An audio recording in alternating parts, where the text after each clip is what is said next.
مشرق وسطی کی صورتحال پر روسی صدر پوٹن کا کہنا ہے کہ مشرق وسطی میں جاری تنازع کے نتائج کی درست پیشگوئی فی الحال مشکل ہے۔ ایسا لگتا ہے کہ تنازع میں شامل فریقین خود بھی کچھ نہیں جانتے۔ مشرق وسطی کی صورتحال غیر یقینی نتائج کا اندازہ لگانا ناممکن ہے۔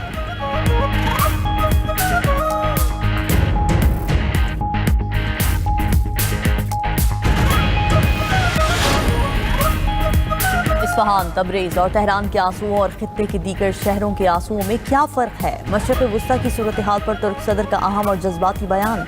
طیب اردوغان نے کہا کہ Erbil, Oman, Baghdad, Beirut, صنعا، Doha اور ریاض سب ہمارے برادر شہر ہیں۔ قتل عام کرنے والے نیٹ ورک کی نظر میں ہمارے ناموں میں کوئی فرق نہیں۔ ترک صدر کا امت مسلمہ کو متحد ہونے کا پیغام۔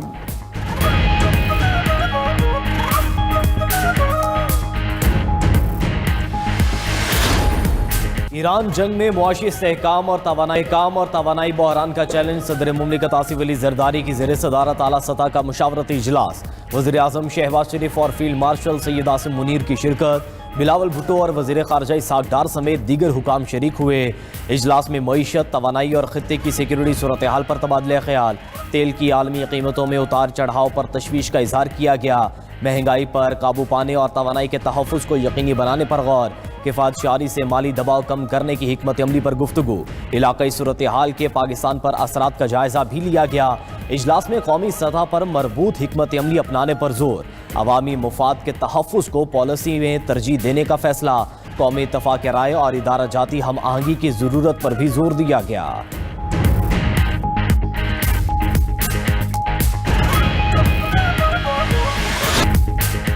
امریکی صدر نے ایران کو جلد مذاکرات کرنے کی وارننگ دے دی۔ ٹرمپ نے اپنے سوشل میڈیا ٹروت پر پیغام میں لکھا کہ ڈیل کا وقت گزر رہا ہے۔ ایرانی مذاکرات کار عجیب اور مختلف ہیں۔ ایرانی وفد ہم سے ڈیل کے لیے بھیک مانگ رہا ہے۔ ایران کو مذاکرات کرنی چاہیے کیونکہ ایران عسکری طور پر مکمل تباہ ہو چکا ہے۔ ایران کے لیے واپسی کا کوئی چانس نہیں۔ ایرانی قیادت اپنی عوام کو کہتی ہے ابھی جائزہ لے رہے ہیں۔ ایرانی قیادت جلد سنجیدہ ہو جائے ورنہ بہت دیر ہو جائے گی۔ ایک بار کارروائی شروع ہوئی تو پیچھے مڑ کر نہیں دیکھیں گے۔ ہماری کارروائی کا انجام بہت بھیانک ہوگا۔ ایرانی قیادت کو ڈر ہے ڈیل سے انکار کیا تو امریکہ کے ہاتھوں مارے جائیں گے۔ انہیں یہ بھی ڈر ہے کہ ڈیل کرنے پر اپنے عوام کے ہاتھوں نہ مارے جائیں۔ امریکی صدر نے شکوہ کیا کہ نیٹو ممالک نے ایران کے خلاف کچھ نہیں کیا۔ نیٹو نے ایران کے خلاف مدد کے بجائے خاموشی اختیار کر رکھی ہے۔ امریکہ کو نیٹو سے کسی مدد کی ضرورت نہیں۔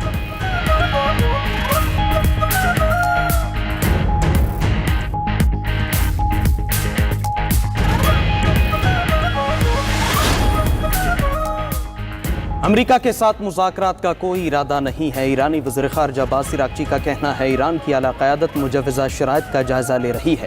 ہمیں ایسی جنگ بندی قبول نہیں جو دشمن کو دوبارہ حملے کا موقع دے۔ مذاکرات کی پیشکش امریکہ کی شکست کا اعتراف ہے۔ اگر ہم ہار چکے ہیں تو امریکہ اپنے اعلیٰ حکام کو مذاکرات کے لیے کیوں متحرک کر رہا ہے؟ امریکی موقف میں تبدیلی ایران کی مضبوطی کا ثبوت ہے۔ دوست ممالک کے لیے اپنا ہرمز سے گزرنے کی اجازت برقرار ہے۔ چین، روس، بھارت، عراق اور پاکستان کے جہازوں کو راستہ دیا گیا۔ اپنے دشمنوں کو اپنے ہرمز سے گزرنے کی اجازت دینے کی کوئی وجہ نہیں۔ ایران کا اپنے پڑوسی ممالک کو امریکہ سے دوری اختیار کرنے کا مشورہ۔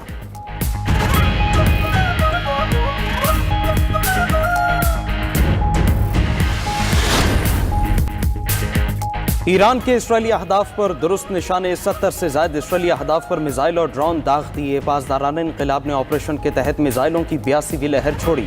اسرائیل کے کیمیائی کمپلیکس پر میزائل گرنے سے دھماکوں کے بعد آگ لگ گئی۔ ایرانی حملوں سے اسرائیلی دارالحکومت تل ابیب سمیت متعدد شہروں میں تباہی۔ ہولون اور دیگر شہر میزائلوں کا ملبہ گرنے سے آگ میں جلتے رہے۔ ایرانی حملوں کے خوف سے اسرائیل کا بن گوریون ایئرپورٹ مکمل بند۔ اسرائیلی حکام کے مطابق ایئرپورٹ 16 اپریل تک بند رہے گا۔ وسطی اسرائیل میں ایرانی بیلسٹک میزائل حملے کی نئی فوٹیج جاری۔ آج صبح ہونے والے میزائل حملے میں گاڑی تباہ ہو گئی۔ ایرانی حملے کے بعد اسرائیل میں ہائی الرٹ جاری۔ ایران کے امریکی F-18 طیارے کو نشانہ بنانے کا بھی دعویٰ۔ پاسداران انقلاب نے امریکی نیوی کے لڑاکا طیارے کو کامیابی سے نشانہ بنایا۔ امریکی سینٹکام نے امریکی طیارہ گرانے کے ایرانی دعوے کی تردید کی۔ ایران کے سعودی عرب، بحرین اور قطر پر بھی میزائل اور ڈرون حملے۔ اسرائیل کا ایرانی نیول چیف علی رضا تنگسیری کی شہادت کا دعویٰ۔ اسرائیلی میڈیا کے مطابق بندر عباس میں ہونے والے ایک فضائی حملے میں نیوی کمانڈر کو نشانہ بنایا گیا۔ امریکہ اور اسرائیل کے ایران پر حملے جاری۔ تہران اور اصفہان میں 12 افراد شہید، 80 افراد زخمی۔ اسرائیلی حکام کا کہنا ہے کہ ایرانی میزائلوں کے 2 مراکز کو نشانہ بنایا۔ ایران کے لیمڈ انٹرنیشنل ایئرپورٹ پر بھی امریکہ اور اسرائیل کا میزائل حملہ۔ صوبہ فارس کے جنوب مغربی علاقے میں واقع ایئرپورٹ کو متعدد پروجیکٹائل سے نشانہ بنایا گیا۔ امریکہ نے ایران میں 10,000 سے زائد فوجی اہداف کو نشانہ بنانے کا دعویٰ کیا۔ یو ایس سینٹرل کمانڈ کا کہنا ہے کہ ایران کی بحری طاقت مفلوج کر دی، 92% بڑے جنگی جہاز تباہ کر دیے گئے۔ ایران اب سمندر میں اپنی طاقت دکھانے کی صلاحیت کھو چکا ہے۔ ادھر جنوبی لمدان پر اسرائیلی بمباری میں 3 افراد جاں بحق اور 11 زخمی ہو گئے۔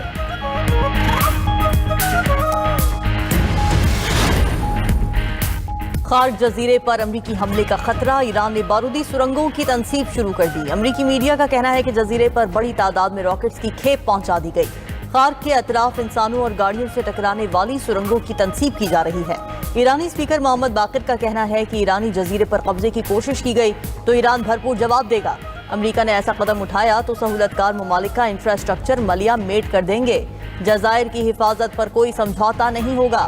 ایرانی کمانڈر بریگیڈیئر جنرل علی جہانشانی کا کہنا ہے کہ زمینی جنگ دشمن کے لیے انتہائی مہنگی اور خطرناک ثابت ہوگی۔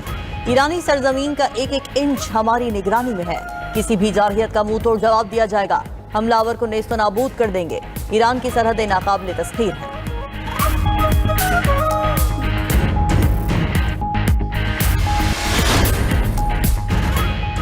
ایرانی جزیرہ خارق پر امریکی حملہ ہوا تو خونی جنگ ہوگی۔ امریکی نشریاتی ادارے CNN کی جنگ کی صورتحال پر ہوش و رپورٹ، کہا کہ ایران نے جزیرے کی سخت قلعہ بندی کر رکھی ہے۔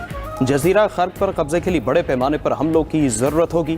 ٹرمپ کے اتحادی ایرانی دفاعی نظام کے باعث جزیرے پر قبضے کے حق میں نہیں۔ خارق جزیرے پر حملہ عالمی معیشت کے لیے تباہ کن ثابت ہوگا۔ خارق پر قبضے کے باوجود آبنائے ہارمز میں بحری ٹریفک کی بحالی ممکن نہیں ہوگی۔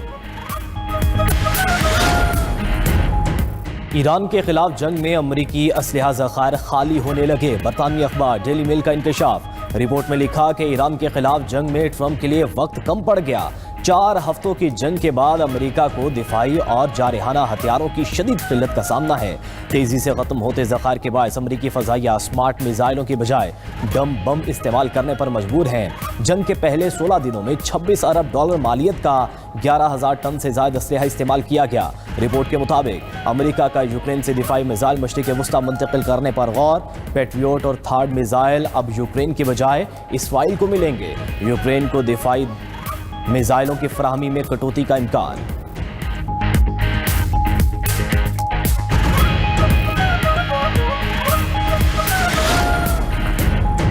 چین کے وزیر خارجہ کا ترک اور مصری ہم منصب سے رابطہ۔ چین کے وزیر خارجہ وانگ یی نے کہا کہ بات چیت میں مشرق وسطی کشیدگی میں امن کے لیے امید کی کرن نظر آ رہی ہے۔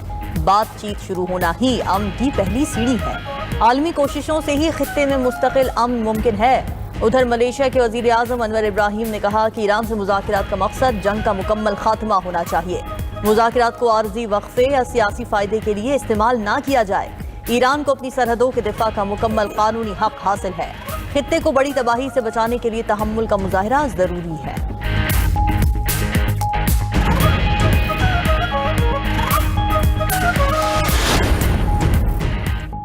بھارت کی سفارتکاری غیر مہذب وزیر خارجہ جے شنکر کے حوالے۔ جے شنکر کا سفارتی ناکامی چھپانے کے لیے غیر پارلیمانی اور توہین آمیز زبان کا استعمال۔ 25 مارچ کو آل پارٹی اس اجلاس میں بھارتی وزیر خارجہ نے توہین آمیز جملہ استعمال کیا۔ غیر پارلیمانی الفاظ کا استعمال بھارت کی شدید سفارتی مایوسی اور اخلاقی دیوالیہ پن کا کھلا اعتراف ہے۔ نئی دہلی کو امریکہ، اسرائیل اور ایران کے درمیان ثالثی عمل سے مکمل طور پر باہر رکھا گیا ہے۔ جے شنکر کی جھنجھلاہٹ ظاہر کرتی ہے کہ ایران تنازع میں بھارت کا کوئی کردار نہیں۔ واشنگٹن اور تہران کے درمیان پاکستان کے کردار نے بھارتی قیادت میں ذہنی دباؤ پیدا کر دیا۔